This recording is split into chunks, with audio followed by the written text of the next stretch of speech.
Hello dresseurs, c'est Alexandre, j'espère que vous allez bien les gars. Aujourd'hui, nouvelle review analyse d'un épisode de la saison 24 de l'animé Pokémon avec le fameux épisode 68 que tous les fans attendaient en tout cas avec impatience, dont moi-même forcément pour pouvoir le regarder, vous en faire un beau débrief en vidéo comme aujourd'hui. Malheureusement, je vous le dis dès le début de la vidéo, j'ai été un petit peu déçu. Certes, l'épisode était sympa à voir, il était intéressant, il y a eu quelques petites informations, mais par rapport à tous les trailers qu'on a eu, la hype des teasers, des news et tout ça par rapport à cet épisode-là et les prochains arcs, j'ai été un petit peu déçu. En plus de ça, ça condensait quand même pas mal de bonnes choses entre le retour des Pokémon de Sacha, dont Simi Abraz, le retour de Régis et sa rivalité avec Go, la révélation du projet Mew, le combat contre Sulfura et tout ça, du coup pas mal de bonnes choses. Et finalement l'épisode, autant il était agréable à voir, peut-être que je m'attendais à un truc de malade en tout cas, mais il était pas aussi épique que ce que je voulais. Bon, en tout cas on va en parler, mais c'est clair qu'il y a eu quand même pas mal de choses intéressantes à débriefer aujourd'hui. Après les gars, n'oubliez pas que sur la chaîne Twitch sur laquelle je stream quasiment tous les soirs à 18h ou 18h30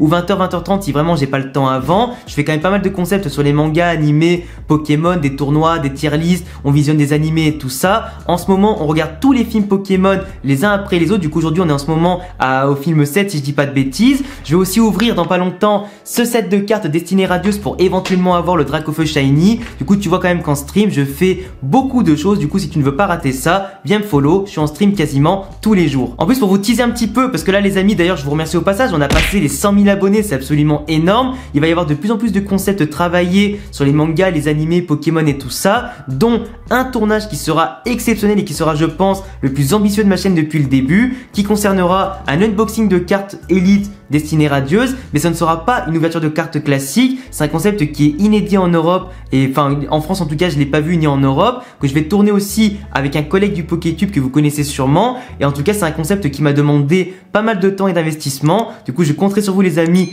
pour ne pas rater ça en vous abonnant et en cochant la cloche, parce que maintenant qu'on a passé les 100 000, il va y avoir des vidéos de plus en plus lourdes, des ambitions qui seront bien sûr de plus en plus ambitieuses, de plus en plus assumées, pour pourquoi pas viser les 200K, les 500K et éventuellement le million. En tout cas je me refuse rien. J'ai même créé au passage un Discord pour la communauté YouTube aujourd'hui et encore plus pour celle des streams. Du coup tu trouveras ça en description pour être au courant des prochains streams, des vidéos, participer à des concours et des tournois. D'ailleurs n'hésitez pas à venir me follow sur Instagram parce qu'il y aura bientôt beaucoup de concours de figurines pour vous remercier pour le passage des 100 000 abonnés, et éventuellement si vous êtes chaud dites-le moi en commentaire, des concours pour gagner des cartes Pokémon. On est généreux mais je vous le dois bien. Et puis pour vous remercier aussi parce que vous avez été extrêmement nombreux à me dire que ma dernière vidéo théorie sur le père de Sacha était quand même plutôt stylée, je me suis dit c'est vrai que je fais pas assez de théories sur les jeux vidéo Pokémon. Du coup il y aura la semaine prochaine en feat avec un autre Pokétuber différent de celui que j'ai teasé tout à l'heure, qui sera là aussi pour faire avec moi une énorme théorie sur le prochain jeu Légende Arceus. Du coup je le rappelle, abonnez-vous, cochez la cloche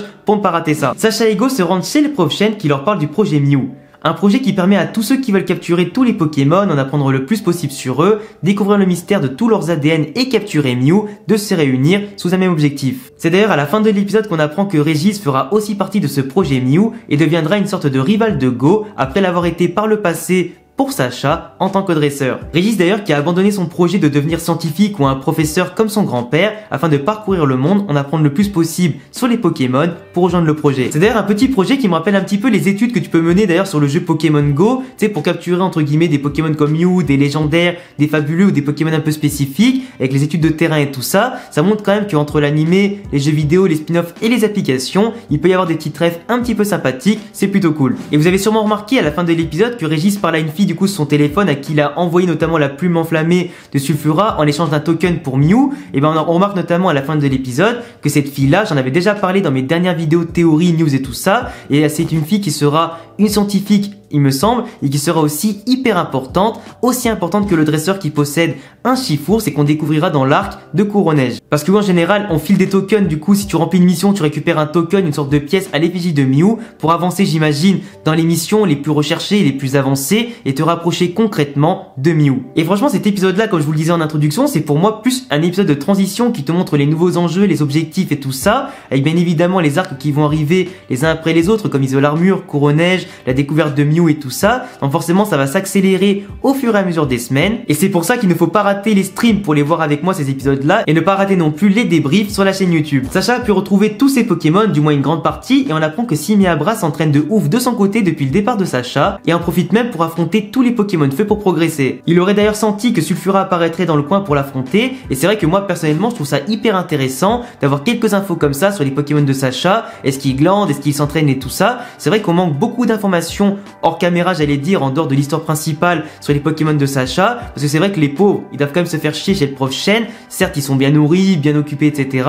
Mais, entre guillemets, ceux qui s'entraînent pas, ils doivent quand même bien se faire chier. Et pourtant, un Pokémon comme ça, il doit devenir plus fort, il doit conserver son potentiel, le développer au cas où Sacha ferait appel à lui pour un grand tournoi. Et du coup, le voir qu'il a l'ambition de devenir extrêmement puissant pour défier tous les types feu de Sacha et encore plus un Pokémon légendaire de type feu, qui en plus de ça a un avantage sur lui, parce que lui c'est un type Pokémon feu combat, donc forcément un Sulfura avec le type vol et tout ça, il a l'avantage. C'est quand même extrêmement ambitieux et ça montre vraiment que Simiabra est digne d'être le Pokémon du futur numéro 1 mondial. C'est justement en le cherchant que Go et Sacha vont tomber sur Régis après que Go ait foiré 2 captures entre un Onix et un Roucoups. Après les gars, on va pas se mentir, c'est pas comme si ça faisait 60 épisodes, 60 putains d'épisodes, qu'on lui répétait à chaque fois qu'il faut affaiblir la cible avant de la choper. C'est normal, c'est la base. Mais non, monsieur s'en fout, monsieur est au-dessus des règles, monsieur s'en bat les couilles. Par contre, ça m'a tellement fendu le cœur les amis. Quand Go voulait capturer un Roucoups, t'as vu que Sacha à un moment il avait une gueule décomposée, blasée devant un Roucoups. Je me suis dit, mais putain, mais va le chercher ton Roucarnage, ça fait 20 saisons qu'il t'attend. Limite j'aimerais bien qu'il en capture un autre et qu'il le refasse évoluer pour le garder, putain. Après forcément Sacha et Régis ils sont pas vus depuis longtemps, du coup tous les deux vont se mettre à discuter et laisser Go un peu en retrait. Et ça m'a fait rire parce que du coup ça m'a rappelé un petit peu la situation où tu vas parler avec 2 potes sur un trottoir quoi. Non, pas pour ce que tu crois, ça c'est plutôt un taf de Lipoutou. Genre plutôt quand t'as 2 potes qui marchent sur un trottoir côte à côte et que toi t'as pas la place de te mettre à côté d'eux, du coup tu restes en retrait et tu participes pas à la discussion. Ça quelle tristesse. Après on a vu durant l'épisode que Régis faisait un peu le mec hautain avec Go, il le taquinait un petit peu, il lui dit t'es pas à la hauteur de Sacha, t'es pas à la hauteur d'être son pote, t'es pas à la hauteur du projet Mew, etc. Il le savait qu'il avait renoncé à ce projet là et comme lui a le même objectif, ça lui faisait peut-être plaisir d'avoir un nouveau rival, etc. Du coup il le taquinait pour qu'à la fin il accepte aussi de rejoindre le projet. Ils ont pu affronter, après avoir retrouvé Simiabra, Sulfura bien évidemment qui est apparu mais plus badass que jamais. Et là par contre je vous le dis, même si c'était pas le combat le plus épique auquel je pouvais m'attendre en tout cas par rapport au teaser, etc.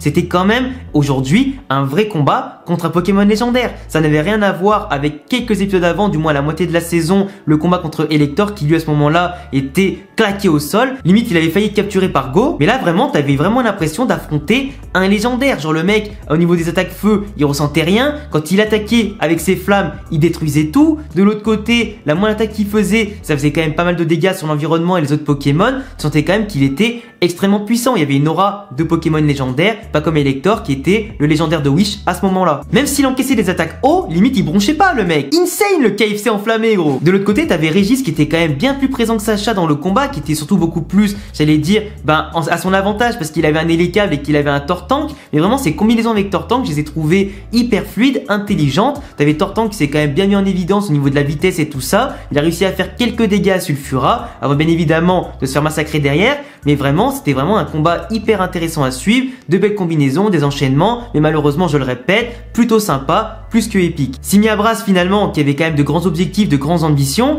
n'a quasiment rien montré en fait. Certes il avait un déficit de type, mais à ce moment-là, malgré le déficit, il a pas su se montrer plus malin pour le surpasser en fait. Et du coup, il a été vite éclipsé par Pyrobut, par Pikachu, par Hélicable, par Tortank. C'était limite à la fin le moins intéressant du raid et du combat quoi. Après ça faisait plaisir aussi bien évidemment de voir Pikachu et Hélicable combattre ensemble depuis leur dernier duel il y a bien longtemps. Et moi par contre, le moment qui m'a fait le plus kiffer, le moment qui m'a fait le plus vibrer sur ma chaise, c'est quand Sulfura, dans les airs, il te balance Flamme Ultime, qui est de base une capacité Z dans la 7G, puis devenue une attaque normale dans la 8G, mais enfin une attaque feu, mais t'as compris, une attaque classique quoi. Mais vraiment, c'est insane, genre les couleurs, la puissance, l'ambiance, t'avais vraiment l'impression de te trouver devant un Pokémon, mais plus que légendaire quoi. Ils étaient dans la merde, ça sentait le roussi si tu vois ce que je veux dire. Après il s'est enfui après avoir encaissé 2-3 petits coups etc. en laissant derrière lui une plume enflammée, parce que je pense qu'il les a testés, il a bien vu qu'il était au-dessus du lot, qu'il pouvait gagner facilement contre eux, il s'est dit c'est pas mon rôle, j'aurais donné ce qu'il voulait, on a combattu, on a bien rigolé, maintenant je pars, j'ai pas que ça à foutre. Du coup Régis qui après récupère la plume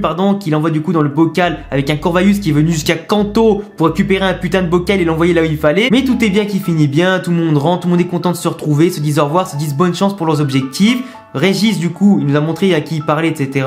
Par rapport au token qu'il a récupéré et tout. Donc forcément, Go et Régis aujourd'hui sont de nouveaux rivaux. C'est plus le rival de Sacha, c'est plus le même dresseur qu'avant, c'est plus la même personne. On a vu que Régis avait beaucoup progressé, beaucoup mûri. Il reste toujours en tout cas dans son habitude de taquiner les autres pour qu'ils donnent le meilleur d'eux-mêmes. Et franchement, je pense qu'à l'avenir, ça va être hyper intéressant de voir comment Go va battre Régis dans cet objectif-là. On aurait aimé en voir plus de Pokémon de Sacha. On espère que dans les prochains épisodes, on reverra plus d'anciens mais qui seront peut-être plus mis en valeur que Simiabras, qui pour le coup a un peu foiré son coup. En tout cas, le projet Mew est lancé vu que Go l'a rejoint aujourd'hui. De nouveaux personnages vont revenir, vont arriver, vont nous surprendre. D'autres vont être découverts petit à petit. Les nouveaux arcs vont être hyper intéressants. Du coup, je compte sur vous bien évidemment pour suivre tout ça avec moi sur la chaîne YouTube, sur Twitch et sur mes réseaux. En tout cas, les gars, je vous laisserai me dire tout ce que vous pensez de l'épisode dans les commentaires bien évidemment, sur ma review, mes projets aussi qui sont en cours et que je vous ai teasé en début de vidéo. Je vous laisse également vous abonner, cocher la cloche, me rejoindre sur Insta, Twitter et sur Twitch. Tous les liens sont en description et à bientôt les amis pour prochaine vidéo. Ciao. Ensemble pour toujours et même un peu plus, amis jusqu'à la fin des temps. Aujourd'hui et demain, c'est une certitude, nous serons l'un de l'autre.